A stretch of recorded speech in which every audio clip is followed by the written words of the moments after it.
naka-video pa na, mga kamanibela. Huwag na namin to. Mga kamanibela, simulan po natin ang pagbablog ng bagong 2012 Chevrolet Traverse. Ito po ay isa sa pinakamagandang SUV. Isa sa pinakamahal na SUV po nating maipipresent po ngayon. Ito po ay very powerful.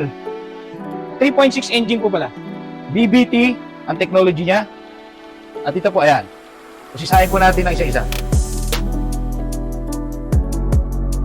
Sobrang ganda ng SUV ito. Chevrolet Traverse LT. All power. Nakita nyo naman po. Elegant black.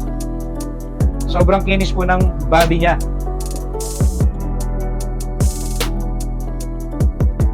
Ito pa magandang features siya. Mga kamanibela. Isang pindot lang po. Tataas na po ang kanyang back door. At ang maganda pa po dito, 3 rows, 7-seater. At adjustable pa po ang mga upuan niya. Ayan. Sobrang flexible po sa mga cargo. Ayos to, boss ah. Ayan.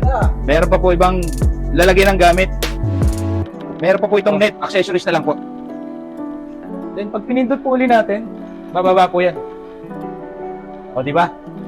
Chevrolet Traverse LT. Yan po mga kamanibela, makikita po natin yung sa karakter ng SUV ng Chevrolet Traverse. Full size ang SUV. Malapad, mahaba, and leather seat po lahat. Ang maganda po, yung lower ng aircon po niya. Yan, makikita po natin.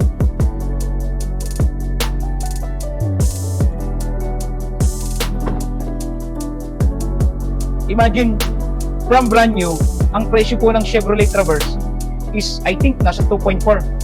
At kung iniloan pa, baka abutin pa tayo ng 3 milyon. Pero ngayon, ang magandang balita po, sa Chevrolet Traverse na ito, since 2012 model, mura na lang po natin ibinebenta. Binebenta na lang po natin sa halaga, mga kamanibela. Ito ay kabibigla ninyo ang presyo. Sa 500, pababa pa po tayo.